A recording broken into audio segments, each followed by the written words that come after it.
1951, a small village in southern France was struck by mass insanity. Hundreds of people started suffering from serious hallucinations, visions of terrifying hybrid beasts. Officials soon learned that the delusions were caused by bread the locals believed was cursed. Cursed bread? Evidence has recently come to light showing that the CIA mixed LSD into the bread in order to study the effects as part of a mind control experiment. In France? One man tried to drown himself as he believed that his belly was being eaten by snakes. Along with dozens of others, he was taken to the insane asylum. What? How'd they get away with this? How did the CIA... it was a village in France, right? Yeah, how'd the CIA go to France, drug a whole village with LSD to see what would happen, and the French were like, yeah, no, they're insane now, we'll take them. No problem, guys. What? Oh my goodness. Why? Why would you do this? Just like the cruelest, like, psychological torture, like, imaginable. Just secretly drugging someone and convincing them that they're insane. We're in for quite the doozy over the next decade, aren't we? We're gonna learn some stuff that we wish we didn't learn, aren't we? Fun. Real fun. For those of you who don't know, MK Ultra was when the American government went deep into trying to find a way to perform mind control on people. They did this through many means. Sometimes they would put people in isolation for extended periods of time. They would also see how hypnosis affects the brain, and the most popular part about this is they would use LSD to see how much it would affect people and if their minds could be controlled with the drug. One thing they would do is have prostitutes that were actually CIA agents dose Johns and then watch what would happen to them. That's a night you won't soon forget. And bringing it back to the Charles Manson conspiracy, some people think that they used LSD on him while he was in prison because they would also take prisoners for these experiments and not tell them what was happening. And through this, some people think Charles Manson learned how to influence people through LSD and later used this to build his cult. You ever just stop and think that, like, you know, I mean, growing up within a Western-centric culture, the United States always portrayed themselves as the good guy. This doesn't seem like good guy behavior, you know? Deciding to do secret experiments on people on whether or not you can control their minds without them knowing. That is 100% villain behavior. What's going on, USA? You got something to say about this? What experiments are you doing right now that we don't know about, huh? I need to know. I need to make sure that I'm not getting secretly dosed with future LSD so you guys can try to control our minds. I mean, I'm sure, you know what, I am conspiracy theory time. It's time. I am almost certain that the stuff we consume online, there are people in the US government trying to sway us in one way or another by posting stuff, you know, secretly in the Twitter feeds, on the YouTube videos. This could be it, guys. This could be the government. You don't know. Hello, everybody, and welcome back to Top 10 Central Dark, your place for all things horror. I'm your host, Keegan Hughes, and these are the top 10 scary real-life human experiments. I mean, we've always experimented with humans. And whether the results were good or bad, I guess we'll find out. Let's see what we have on the menu today. Stanford prison experiment. Ooh, classic. In 1971, Philip Zimbardo, now professor emeritus of psychology at Stanford University, set out to test the nature of human nature, to answer questions such as, what happens when you put good people in evil situations? How he went about answering his human nature questions was, and thought by many, to be less than ethical. He set up a prison and paid college students to play guards and prisoners, who inevitably seemed to transform into abusive guards and hysterical prisoners. The 2-week experiment was shut down after just 6 days because things turned chaotic fast. In only a few days, our guards became sadistic and our prisoners became depressed and showed signs of extreme stress. Yeah, I mean, I feel like this is like kind of like everyone's introduction to crazy sociological experiments, right?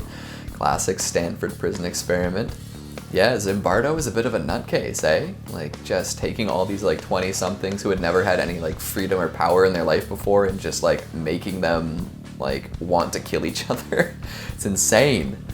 Did anybody think this was gonna go well when they were writing it up? They were just like, yeah, they're gonna, you know, brutally do terrible things to people. They're gonna absolutely mentally scar many young folks for life. Freud and Emma Eckstein. In 1895, Freud had a patient named Emma Eckstein who was suffering menstrual cramps and depression related to that. In modern times, that's a pretty common issue that we can wrap our heads around and understand. His solution? Cauterize her nose. Freud was at the peak of his cocaine addiction at this time and felt it was inspiring him to flesh out his ideas. He felt the nose and the genitals were linked, so burning the inside of his patient's nose would destroy what he felt was her overactive sex drive. Remember, this woman had depression and cramps, but he didn't use heat to cauterize her nose. He used cocaine. Freud, with the help of another doctor, packed Eckstein's nose full of the drug until it seared into her sinuses, cauterized the inside of her head, then sealed the bloody mess shut. So Freud was a cocaine pusher then. He was just like, do it, it's fun. Go, more. Thank God we are where we are, because the things that it took to get us to this point in modern medicine were insane. People were always doing insane things, and people still are doing insane things. If you are not a upstanding, rich-ish, white citizen, you're probably gonna get treated a lot differently at the doctor and get a lot more weird stuff going on. I don't know. Horsham Down is a British military science facility. It is most famous for human experimentation. From 1945 to 1989, 3,400 human test subjects were exposed to nerve gas. Their muscles went into spasm, their hearts became paralyzed, and they would simply suffocate to death. Nerve gases are the most deadly of the chemical weapons. The most frightening part is that up until 1989, they were still studying its effects on the human eye. Yeah, I mean, I can see maybe the benefit of studying this deadly thing to avoid people dying from it so often, but it's if you know it's deadly and you know the widespread use of it is to be deadly, why would you continue to use it on people? You're like, okay, maybe we just don't use this stuff anymore. I don't know. Yeah, that is absolutely just imagine being chosen to be a nerve gas test subject. They just yep, we're gonna gas you to death. I'm sorry, it's for science. And you're like, well, I guess that's that for me.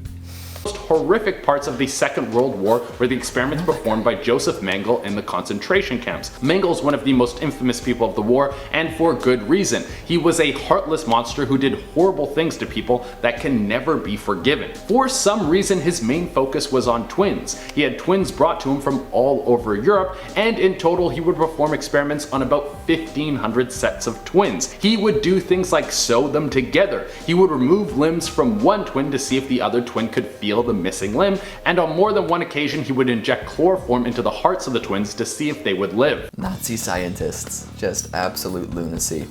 I mean, that kind of remained as a major thing for years and years after that, right? They just would perform the most inhuman experiments possible. I couldn't even imagine. That's just absolutely insane. And where did he get this idea anyway? He's like, yes, I'm a genius scientist, so if I cut the limb off of one sibling, the other one might feel it. Let's test this hypothesis instead of thinking to ourselves for a moment and going, no, that's dumb. Let's just be needlessly cruel in the name of science. Unit 731, a secret unit in a secret facility, publicly known as the Epidemic Prevention and Water Supply Unit, where, by the mid-1930s, Japan began experimenting with pathogenic and chemical warfare and testing on human subjects. There, military physicians and officers intentionally exposed victims to infectious diseases including anthrax, bubonic plague, cholera, syphilis, typhus, and other pathogens in an effort to understand how they affected the body and how they can be used in bombs and attacks in World War II. Is this kind of the inspiration for that movie, The Men Behind the Sun? Because I could see that, right? That was a Japanese facility in which they performed all sorts of heinous experiments. Yeah, I mean, exposing people to all that stuff, the bubonic plague? Really? Cholera? Goodness gracious. I mean, I guess if you wanted to find out how to help these people, but they were trying to weaponize it. In 2007, the Polish National Health Service offered 350 homeless people the chance to make the equivalent of $5. They wanted to test a bird flu vaccine, but told the participants it was the common flu vaccine. What happened was, they just caught bird flu and died. And this isn't even the worst thing they've done. In 2002, ambulance medics were found guilty of killing patients in return for money from funeral homes. Oh my god. What's going on there? Where's the oversight? Who's approving all this?